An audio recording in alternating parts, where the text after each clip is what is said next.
Om Yogindraya Namastubhyam Tyagishwaraya Vai Namaha Bhumananda Swarupaya Shri Loknathaya Namo Namaha Om Rane Vane Cha Yo Nityaha Sharanagata Rakshakaha Nimeshada Apadam Harta Nirnimesh Vilochanaha Bharadidhamanathaya Brahmane Brahmacharine Tataya Lokanathaya Namaste Lokya Bandhave Naguro Radhikam Naguro Radhikam Naguro Radhikam Guru Kripahi Kevalam Guru Kripahi Kevalam Guru Kripahi Kevalam.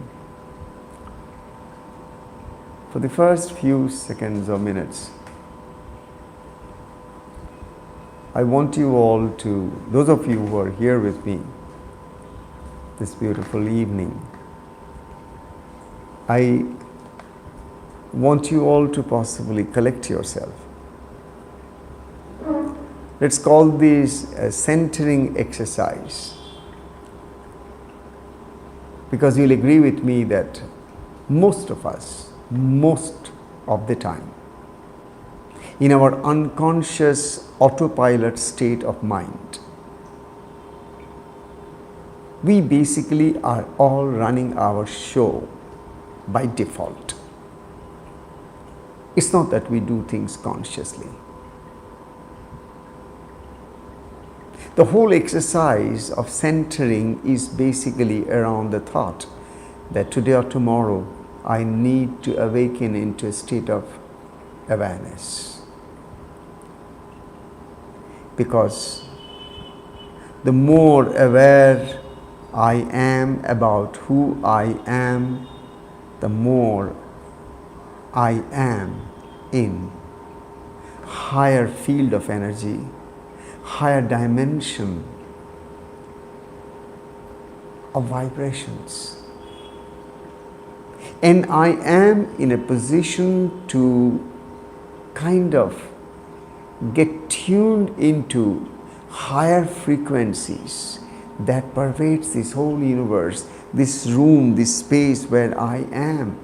No, not only the external part of this, what I see around me, but also the moment I close my eyes, when I go inside of me, what do I see? 50, 60, 70 trillion cells that constitute this human body. That's me, I. And these cells, this whole body, each cell has its own molecules. Each molecule has its own atoms. Each atoms have their own subatomic level of particles and wave to the level of quantum reality, as the scientists will call it, the quantum physicists will put it, our state of energy, vibration and frequencies. So the centering exercise is basically an effort to bring our dissipating outbound mind, which is continually looking outward and getting all the informations from outside world, data, feed it into the brain and continuously process them, and in that process a continual restlessness in the brain continues. Centering is basically to bring from outside the mind to inner root of the mind itself. You must realize the fact that all your solutions for all the problems of your life, whatever may be the dimension, depth and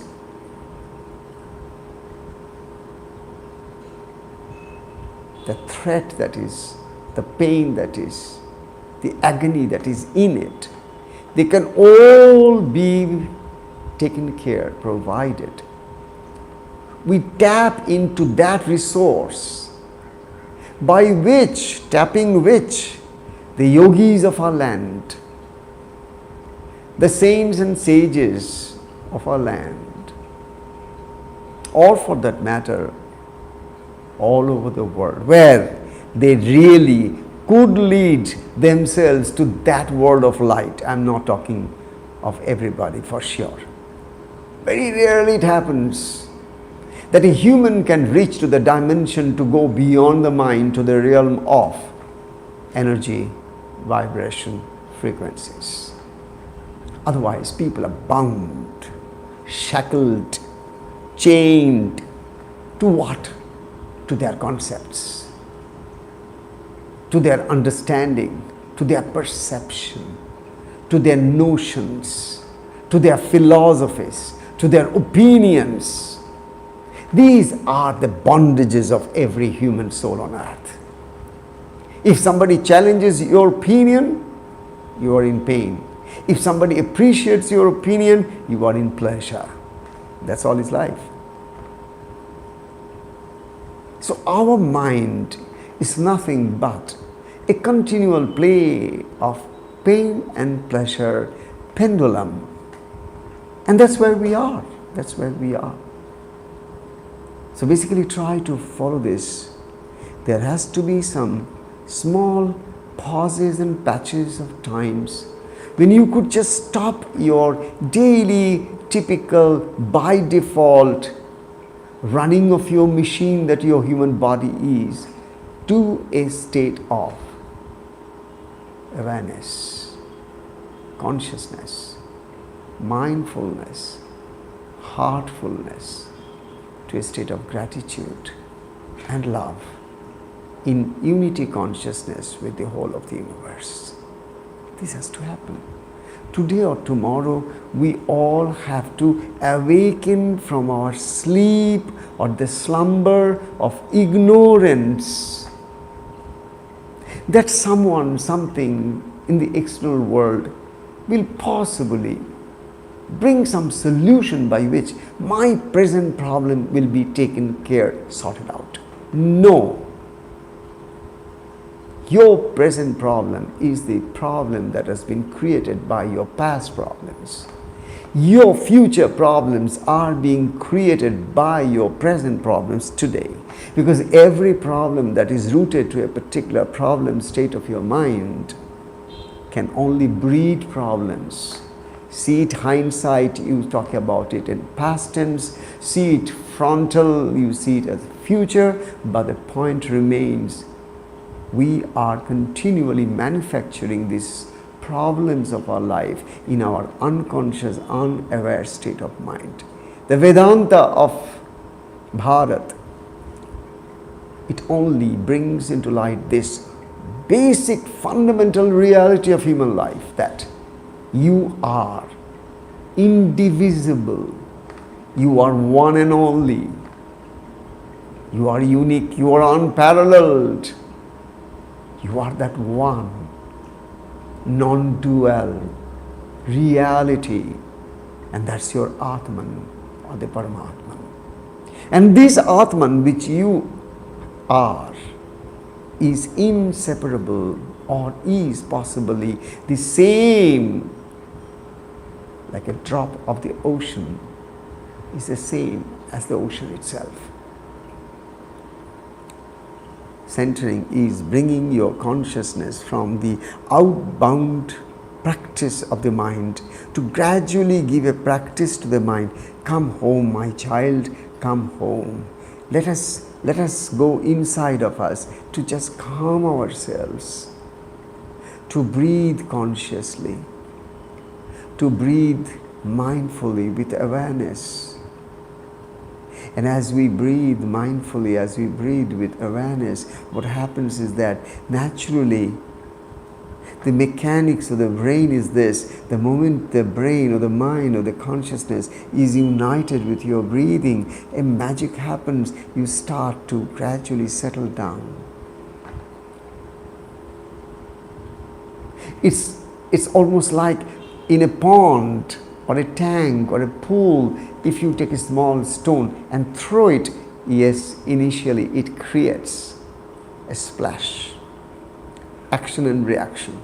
But as the stone piece gradually gravitate and go deeper, deeper, deeper into the pool or the pond or the tank or the lake. Then finally when it reaches to the bed, it stops, settles and rests. It doesn't move anymore. Allow your mind to be like that small pebble, that small stone thrown into the lake of your mind. Now allow the mind to settle by itself and then reach to the point of the ground, that means the ground level of your mind, so that it finds a stable asana, it finds a stable ground where it can just sit like a rock, unmoved, undisturbed, unperturbed, very quiet, silent. This is possible provided we try to create that particular sense of the urgency. None of us feel the urgency to center ourselves. We are in the periphery. Try to understand this. We are in the periphery. Our body is the periphery. Our body is the circumference. The center is inside. And obviously in the periphery you will find, just as you go to any beach, you will find at the periphery, at the shore line, there are splashing waves and noise and whatnot. Go deeper, you'll find so still. Go deeper, it's profoundly silent. In the periphery there is lot of restlessness. So also your mind, when it is attached to everything peripheral, so many people are dying of COVID. Oh my goodness, if something happens to me and I have a positive in my home, I have my family positive. Every time I'm opening my Facebook or my WhatsApp, I find positive, positive, positive, positive. Everywhere positive.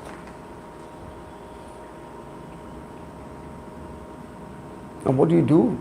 You panic. But if we all panic, sum total of panic is also a vibration. And sum total of panic is also not just vibration, it's an energy. Sum total of panic, fear, is also creating its own frequencies. You can just add the dots. You'll find the meaning what I'm trying to drive you at. The more panic we are, and more number of people are in a panic mode, more we are continually talking about the negative possibilities of this positive COVID, the negative possibility of the positive COVID, you don't turn it into positive. Okay. In this world, we were stuck with flu so many times. Even before COVID came, millions died of flu. Nobody talked about it. But today everybody is scared, panic, dying, deaths everywhere. Okay, it's a reality. It's not that I'm trying to deny the fact that all around me, that the place where I'm living, there are all COVID positive patients everywhere. And most of them are struggling for a little bit of an ounce of oxygen even at places. But then, if I also join the band of panic-stricken people, what good do I do to this world? What good do I do to this particular place where I live in? I'm not adding any plus value to it. But what can I do? I can at least do this much. That instead of adding this negative vibration for something that we call positive, we should also gradually build up more and more immunity inside of us, to an extent that we will be able to stand up unitedly to fight back, take all possible measures, be careful, but simultaneously be prepared for every consequences, because now it's a community transmission. But there is no reason to be panicking. Not everybody afflicted with COVID is dying. Sorry, it's not a reality. 0.%. And there are millions who had positive, who are just negative today. There are millions who had some initial symptoms or no symptoms and they came out. Why? Why on earth? We have to take it for granted. Positive is death. Where is it written? Who could prove it statistically? accept a higher truth, affirm a higher truth. And that higher truth is, in the periphery, there is always restlessness. But deep inside, at the center, like the eye of the storm, there is absolute calm, peace. And that is the place from where the whole energy system is working. See, if we can take care of the center, if we can move into our center, if we can bring our consciousness to that center within, then we are in tune with the very powerhouse of all immune system. At the physical level, at the mental level, at the vital level, that is pranic shakti, at the intellectual level, so that we can understand things in proper light, proper perspective. And finally, the spiritual level, where you are one with the spirit, which never has anything to do with fear, where the mantra is Abhi, fearlessness. So this is centering, and you just sit quiet. Let's do it for a few seconds. Just sit wherever you are, and just relax. You don't have to do anything.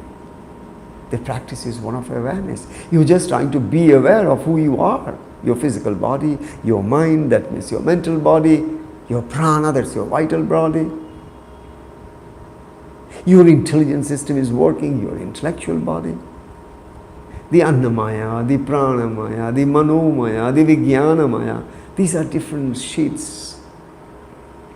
Just become aware that my body is such a gift. Every cell of my body is such a gift. This moment, as I sit quiet and I garner all my strengths and positive vibrations of the universe into me, I am inhaling it through every inhalation. I am holding it for a few seconds inside, allowing every cell to be impregnated with that particular positive pranic healing. And then as I exhale, longer exhalation, I throw and detoxify all my tensions. I allow all the tensions to just melt away from me. Leave my body, leave my mind, and I'm absolutely fine. The more number of time you do this simple exercise of taking your mind from the external to the internal, from the periphery to the center, you are basically practicing meditation. And what better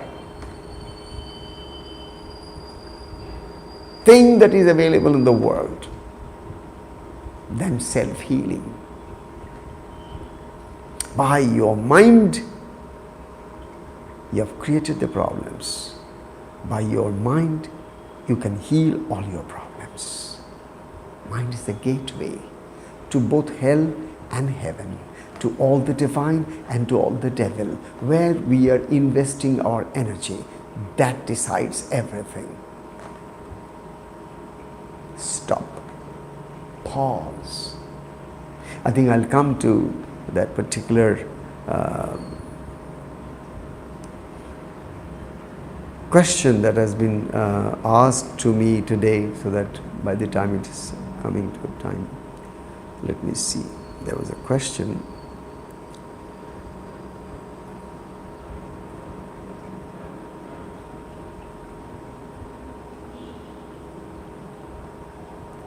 Today morning, I had shared this particular post with all of you.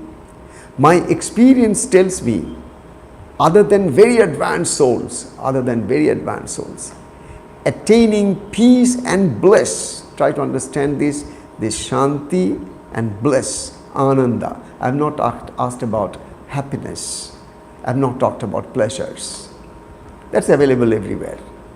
I'm talking about peace and bliss, which is the domain of your soul, not your eccentric, egocentric mind.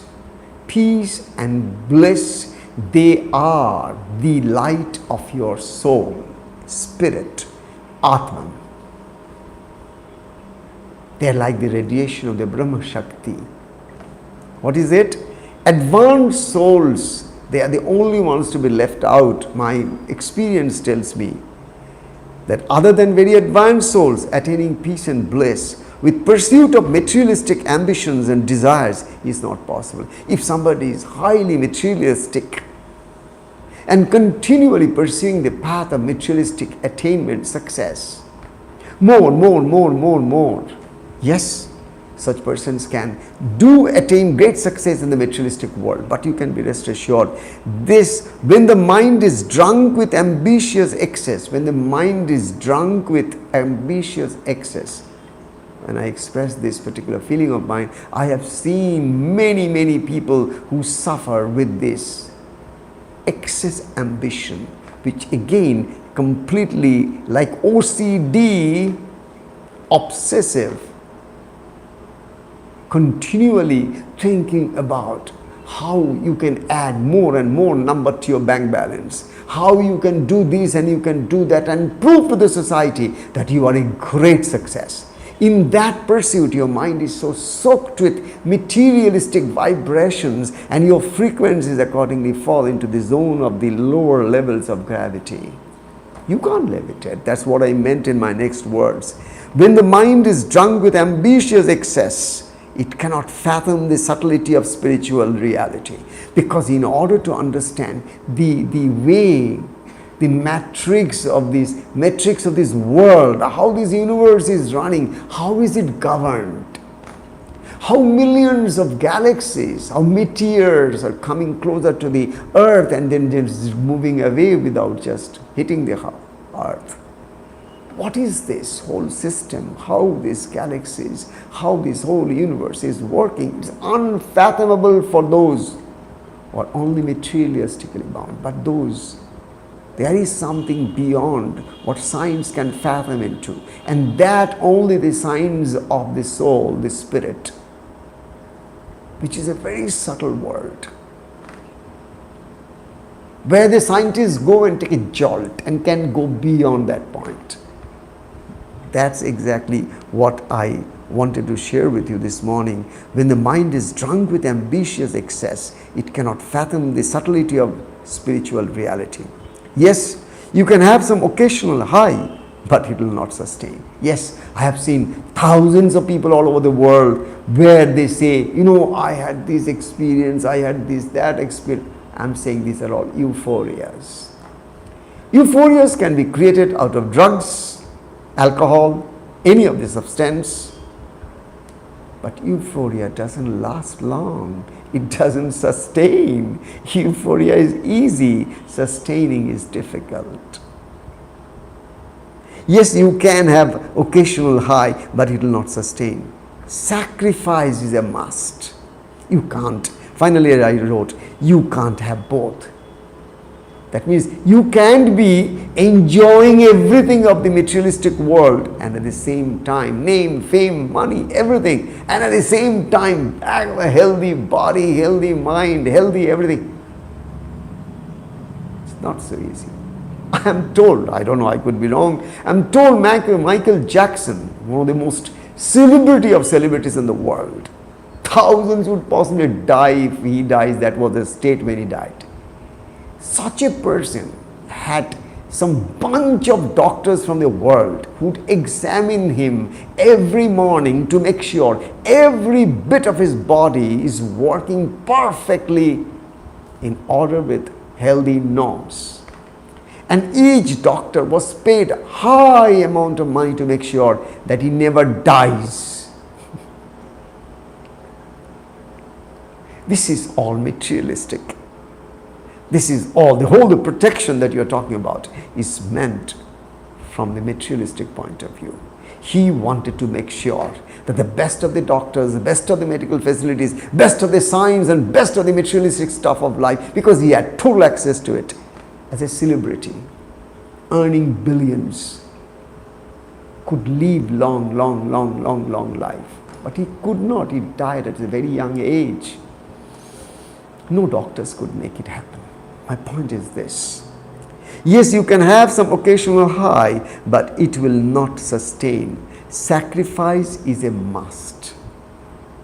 Somewhere you have to sacrifice. You can't have both.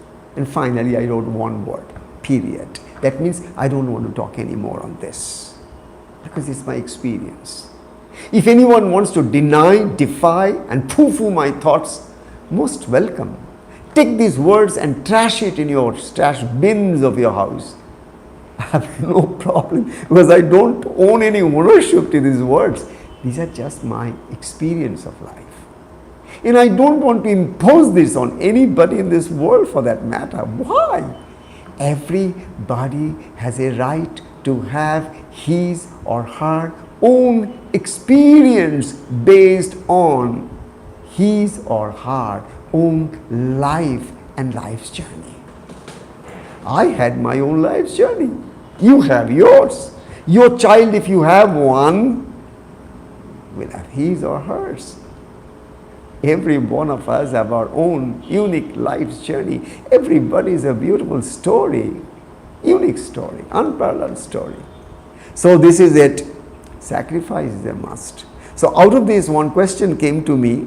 This is from Ipshita. She writes to me, Acha Baba, if I am just loving my work, not thinking about always materialistic pleasure, but work for the sake of only work, like it gives me a sense of satisfaction, money less or more, still I am out from spiritual reality. I am fine for spiritual reality. What she is trying to say possibly is that, I'll read the other part also, then try to just come to it very soon. Like job satisfaction is making me away from subtlety of spiritual reality, that I am having a job which I am doing and I am enjoying it. Does it mean that I am away from this spiritual reality? Future, this job satisfaction may give me materialistic comfort, but I haven't pursued for the same of end result. So still I can't get peace and bliss, Baba. If what that simultaneously I keep practicing yoga, meditation and satsangs. Look here, the first line you have to always, when you are reading the whole, what I have written, first line you must read very carefully. My experience tells me, other than very advanced souls, that needs to be properly understood. I want to make a point on this. Other than very advanced souls. I think Sri Ramakrishna once talked about King Janaka. You know King Janak? He was called a Rajarshi Janak. Why? He was Raja, he was a king. So you can just imagine, as a king, almost like a chief executive of an organization, CEO of his entire kingdom, obviously had his own thousands of worries and thousands of tensions and thousands of things to deal with every day-to life. But still he was called a rishi. Still he was called a rishi. Why? Because deep inside he was involved with the peripherals of his kingdom, but he was more and more centered within, because he knew that deep inside the spiritual source of everything has to be properly realized, and one has to be aware of that. Raja Janak, the King Janak, was not dipped into only the materialistic part of kingdom and his kingship and his rulership. No, he was not on control and power. He was not trying to exhibit his egotistical power over others, grabbing, getting, controlling. That was not what Raja Janak was. What was he? He was doing all his duties as a king, as much as you do all your duty as a father or a mother or a sister or a brother or a boss in the workplace or a top businessman anywhere. Whatever may be the role you are playing in this materialistic world, whatever may be the mask you wear from time to time at different places, different roles, different circumstances, that is separate. Only advanced souls can take the water out of the milk like the Raja Hamsas, what you call the swans. They can take the water out of the milk, the milk, and leave the water as is. Not everybody can do it. They get entangled.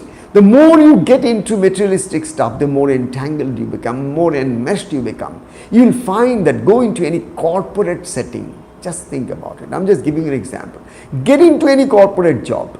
The moment you get into a corporate job, you'll find that you may be a naive, nice, beautiful person, very positive, very gracious, kind, loving, caring.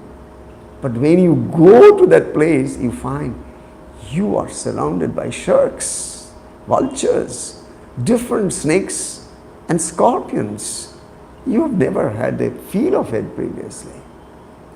Humans in the garb of, kind of beautiful external behavioral shows behind that so many different kinds of bestial search is always there.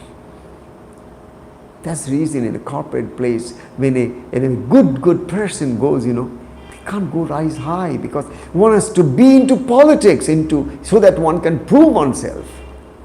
You have to be so tactful. You have to be politically very, very shrewd at times. Otherwise you can't manage.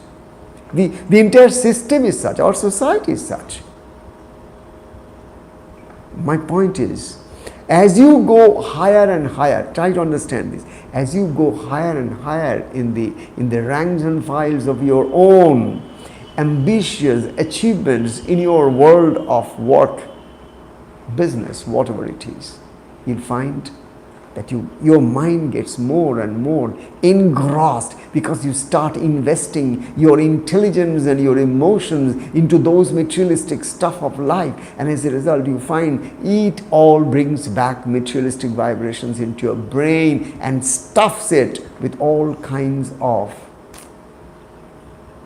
restless tensions and kind of, what should I say, anxieties, fears, jealousies, competitions, everything which basically talks about the materialistic vibrations. That's the reason I was trying to tell you. But if you, the one who has asked me this question, if you are really enjoying your job, let me tell you, if you are really enjoying your job, and you said, simultaneously, if I practice my meditation, my pranayamas, my yogas, I would not call you a very ordinary soul. Please note it down. You are not a very average soul. But if you are enjoying your work, and if you are in practice with yourself, your body, your mind, everything is being given a daily ritual of a practice, then I can and at any cost think of you as a very ordinary person. No? You are truly extraordinary. You have all the potential to be today or tomorrow spiritually an awakened soul, because exactly you are fulfilling what needs to be fulfilled during this karma yoga phase, where you are at work,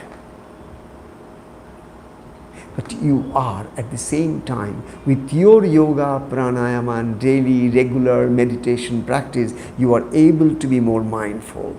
You are able to be more heartful. You are allowing your brain to work and heart to work. Where brain and heart join hands together, you become a loving, compassionate, understandable person. You would definitely be a great leader wherever you would be, because you are spiritually anchored, I am for sure. Because you said, practice of your yoga, practice of your pranayama, practice of your meditation, practice of your daily worship, practice of your contemplation, practice of your inner reflection, practice of just finding pauses, and you know when to stop and reassess and become calmer and calmer and calmer inside. All this practice will enrich you and gradually lift you up into the world of awareness. And you will not be so easily reactive.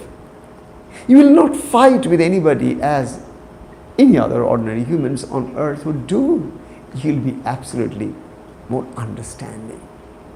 You will be moving, taking every step quite consciously. You will speak every word with consciousness. You will hear many things, but you will not take everything to your heart. You will see many things, but you will only see those which you want to see for your own enrichment and betterment. I think these are the qualities I look forward to any one of you who are trying to ultimately prove that work is not a bondage. Work can also be turned into worship and freedom. But I would repeat,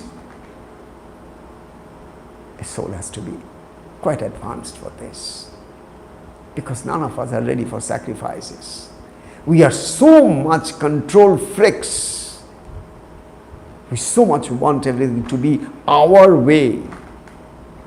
We so much wish everything to be as I say, as I wish, as I pray. That's very difficult. It's very difficult. We are control freaks. We want everything to be under our control. This is the average human mind I'm talking about. You could be an exception. Thank you so much. I wish you all the best for it. But I'm telling you, average. It doesn't happen. And just because it doesn't happen, look at the society around you. What is the state of your society? What is the state of our society where we are living? Pathetic, pathetic, pathetic. Where are the humans? That's the reason we all have to realize that this hard, tough time which COVID has created in its second wave is a kind of an alarm bell. It's coming to each one of us to tell us, wake up, wake up, wake up to your inner potential. Stop. Get inside to center yourself first. Don't panic because your panic button only operates with your externalities. Deep inside, panic button doesn't work. Your panic is absolutely peripheral. Deep inside, as you move and meditate and put your head or your forehead at the lotus feet of your own beloved Lord or the beloved Master, if you have one, the more you embrace and you hold the feet of the Lord in your heart as a true devotee, as you sing, as you pray, as you allow tears to flow and soak that beautiful feet of your Master, and you assure yourself, I am being protected by the divine light of my divine Master. I am being protected by the shield of the kavach.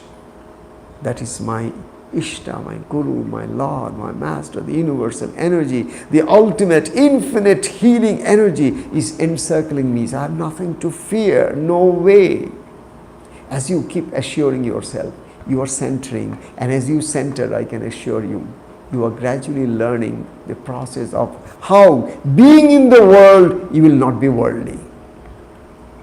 What I was trying to talk about in the morning is that there is one in you who could be in the world and absolutely worldly, and they die unsung. They die unsung. Nobody cares for them when they die. But there are people in this world, when they die, many people shed tears. Many people feel a deep loss for days and months and years. They are like irreplaceable people in this world. They go creating a vacuum. We so much long to see those great sages, saints and masters if they could be alive in their human body. But yes, once they're gone, they're only astrally available, but not so easily accessible. So try to understand what I'm trying to share with you. It's very simple. Each one of us are potentially blessed by all the great ascended masters and all the living great masters in different areas. No one even knows about them. I'm not talking about those popular celebrity spiritual leaders. Sorry, I'm not talking about them. I'm talking about true spiritual giants who are hiding in places. No one knows about them. There is no hype about them. No Facebook talks about it. No YouTube talks about them. But their energy, their positive vibration, their emanations, they're all over. If only you can tune to theirs, they're yours.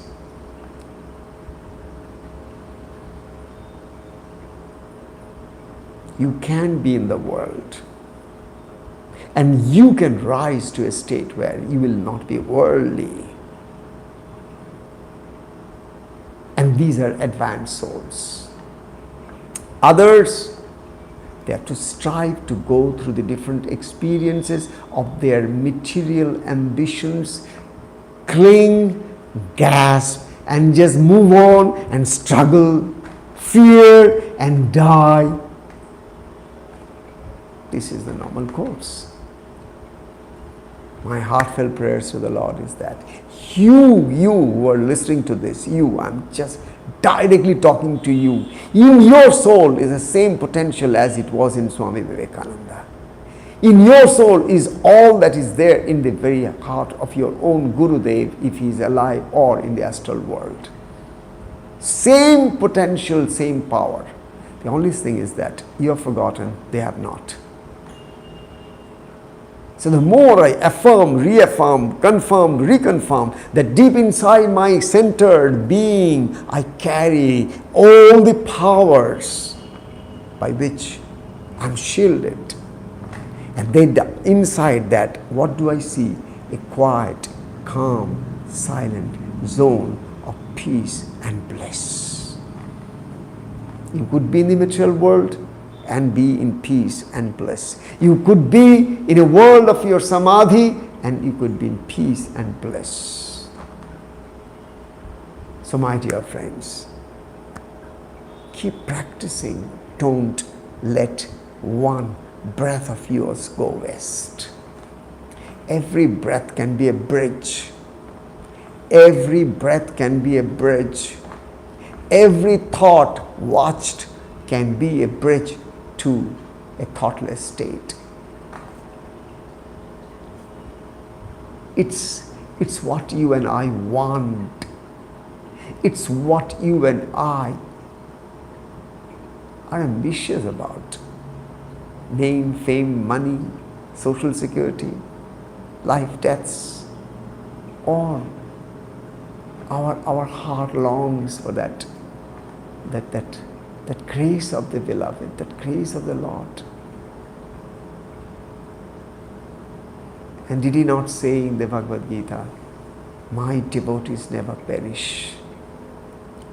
Na me bhaktya pranashyati. Na me bhaktya pranashyati.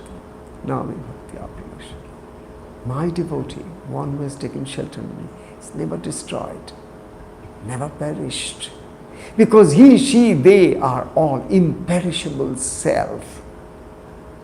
They are not that fragile body which is perishable like vegetables. As a devotee, you are imperishable.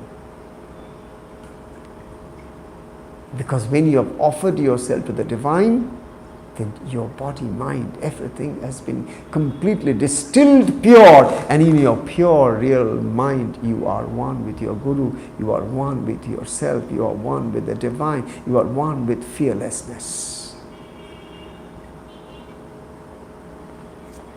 Wish you all